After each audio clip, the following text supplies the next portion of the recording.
여러분 안녕하십니까? 헬로티비 뉴스입니다.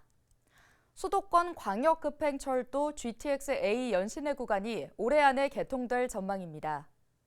국토교통부는 오는 3월 GTX-A 수서 동탄 구간이 개통하고 나머지 운정 서울역 구간도 연내 개통하는 등 2028년까지 순차 개통한다고 밝혔는데요. GTX-A는 파주 운정역에서 화성 동탄역까지 82.1km를 잇는 광역 급행철도입니다. GTX-A 연신내역 구간은 약 80%의 공정률을 보이고 있습니다. GTX-A 연신내역 정거장은 지하철 3호선 6번 출입구로 연결됩니다. 올 하반기 파주 서울역 구간이 개통될 경우 은평에서 서울역까지는 4분대, 강남까지는 10분이 채 안 걸립니다. 서울 서남권 끝자락에 위치한 양천구 신월 7동에선 재개발 사업을 추진하고 있습니다. 고도 제한이 일부 완화되면서 비교적 높은 아파트를 지을 수 있게 됐는데요. 주민들 사이에선 기대와 우려가 교차하는 모습입니다. 심다혜 기자가 현장 다녀왔습니다. 오래된 빌라와 단독주택이 모여있는 양천구 신월 7동. 전체 건물의 95% 이상이 4층 이하 주택들입니다. 김포공항이 가까운 데다 항공기 이착륙 활주로와 직선 방향으로 겹쳐 고도 제한을 받기 때문 주민들은 항공기 소음 피해와 좁은 골목길 주차난으로 몸살을 앓고 있습니다. 저도 앞에 차를 주차해 놓지만은 출퇴근할 때 주차 때문에 심각한 문제는 있어요. 주차 때문에. 최근 신월 7동의 재개발 사업이 무르익고 있습니다. 신월 7동 주민들은 이 도로 하나를 사이에 두고 구역을 나눠 재개발을 추진하고 있습니다. 1구역은 민간 재개발을, 2구역은 공공 재개발 사업을 진행 중입니다. 먼저 1구역 일대를 돌아봤습니다. 신속 통합 기획을 거쳐 정비구역 지정이 임박한 1구역. 4년 전 공공재개발 대상지에서 탈락했는데 주민들은 오히려 위기가 기회가 됐다고 말합니다. 서울시 신속통합기획 대상지로 선정되면서 사업의 속도가 붙은 것. 기준에는 최고 12층의 높이 제한이 있었지만 서울시가 최고 15층 규모의 재개발을 진행할 수 있도록 규제를 완화했습니다. 공항공사와 협의를 통해서 신월 7동 1구역이 57.86m의 고도 제한의 규제가 있었는데 비행기 항로 중간에 있는 능골산이라고 있는데 그 능골산의 높이가 66m라서 높이 완화가 66m로 진행이 되었습니다. 2구역은 사업 속도가 조금 더 빠릅니다.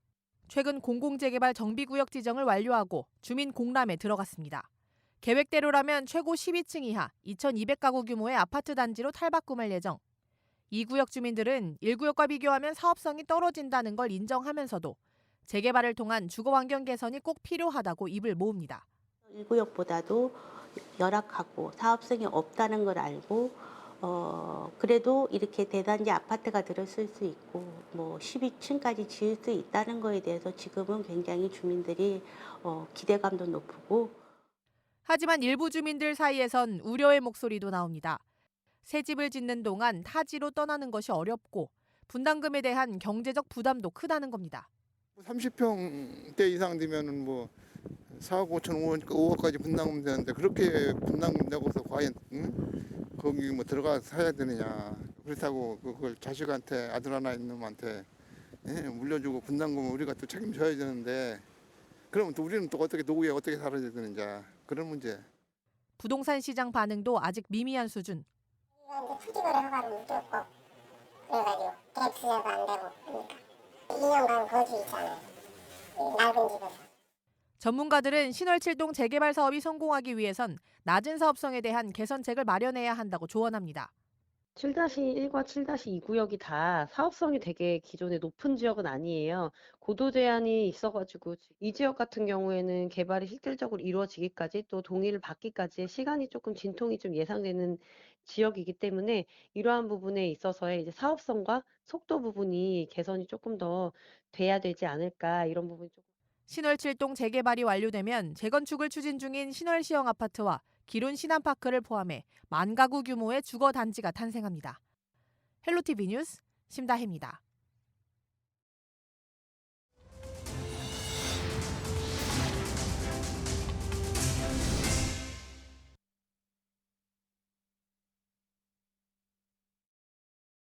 수도권 출퇴근 시간이 30분 내로 줄어듭니다.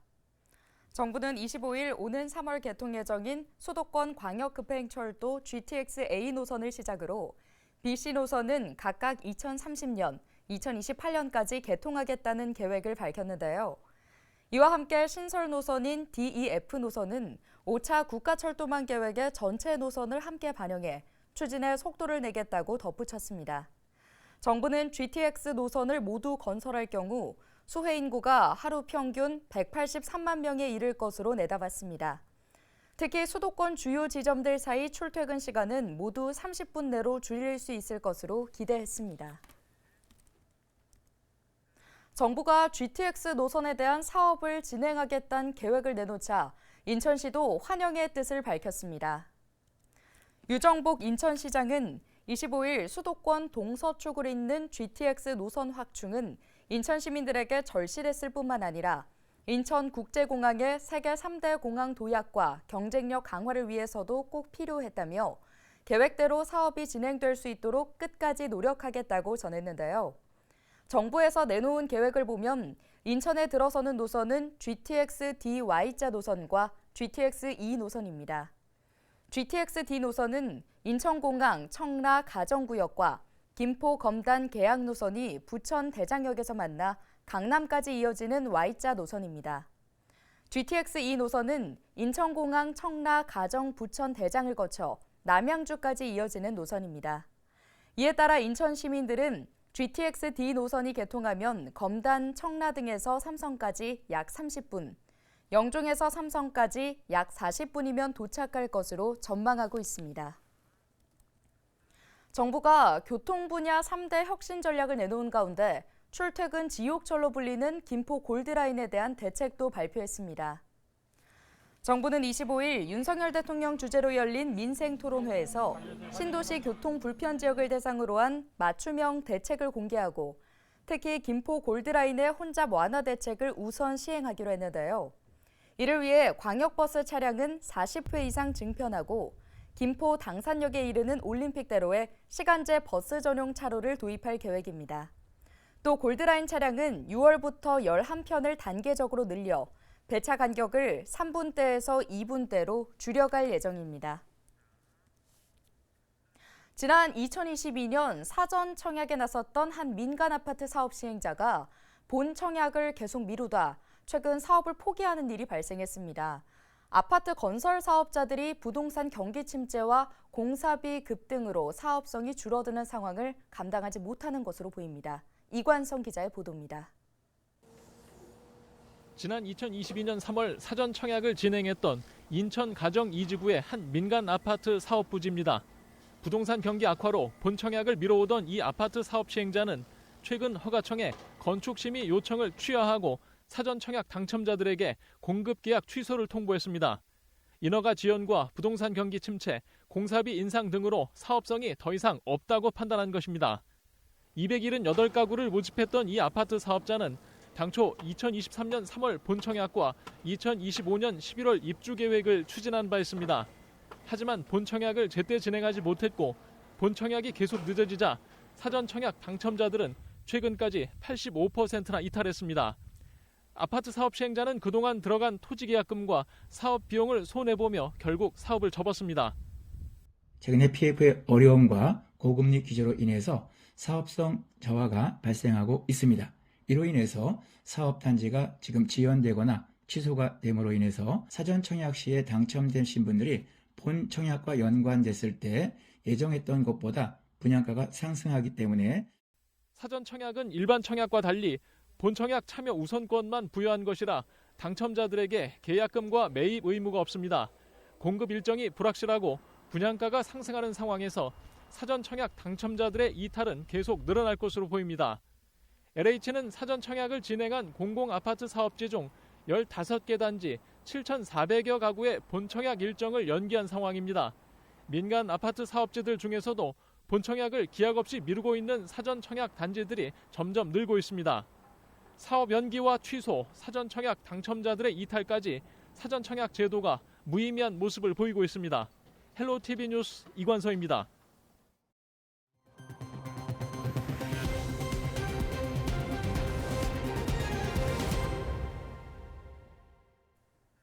김동연 경기도지사가 22대 국회의원 선거에 출마하는 경기 북부 후보들의 공통 공약에 경기 북부 특별자치도 설치를 넣을 수 있도록 추진하겠다고 밝혔습니다.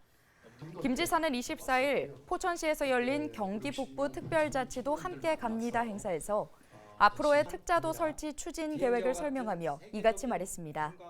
또 김 지사는 경기 북부 특자도 추진은 불가역적으로 되돌릴 수 없다며 22대 국회의원이 구성되는 대로 흔들림 없이 추진하겠다고 강한 의지를 드러냈습니다.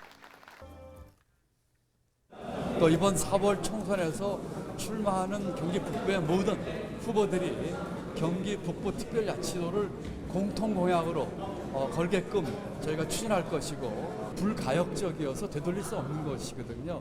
지금까지 해온 일들을 기반으로 해서 앞으로 할 일들을 새롭게 구성되는 원 구성 되자마자 적극 또 아주 뚜벅뚜벅 추진하겠다는 말씀을 드립니다. 경기도가 지난해 개발 제한 구역 내 불법 행위 7,768건을 적발했다고 25일 밝혔습니다. 이는 지난 2022년 적발 건수 대비 55% 늘어난 수치인데요. 시군별로 살펴보면 남양주시가 2,035건으로 가장 많았고 고양시와 시흥시 등이 그 뒤를 이었습니다. 김수형 경기도 지역정책과장은 경기도 내 개발 제한 구역은 교통이 편리하고 임대료가 저렴해 불법 행위가 많이 발생하고 있다며 도특별사법경찰단과의 협업 등을 통해 엄정하게 대처하겠다고 말했습니다. 인천도시공사 IH가 올해 총 사업비 46조 8천억 원 규모의 88개 사업을 추진합니다. 주요 사업으로는 동인천역 1원 복합개발 사업을 비롯해 인천항 내항 18부두 재개발 사업과 계양 테크노밸리 신도시 조성 사업, 제3보급단 등 군부대 이전 사업과 일기 신도시 등 노후계획도시 정비 및 지원 사업 등인데요. IH는 또 부채 비율 190% 이하, 주택 공급 1,400호 이상, 매출 1조 원 이상, 경영평가 가등급 달성을 경영 목표로 설정해 추진할 계획입니다. 한편 지난해 IH의 당기순이익은 1,000억 원으로 10년 연속 흑자를 기록했으며 부채 비율은 2014년 281%에서 지난해 190%대로 개선됐습니다.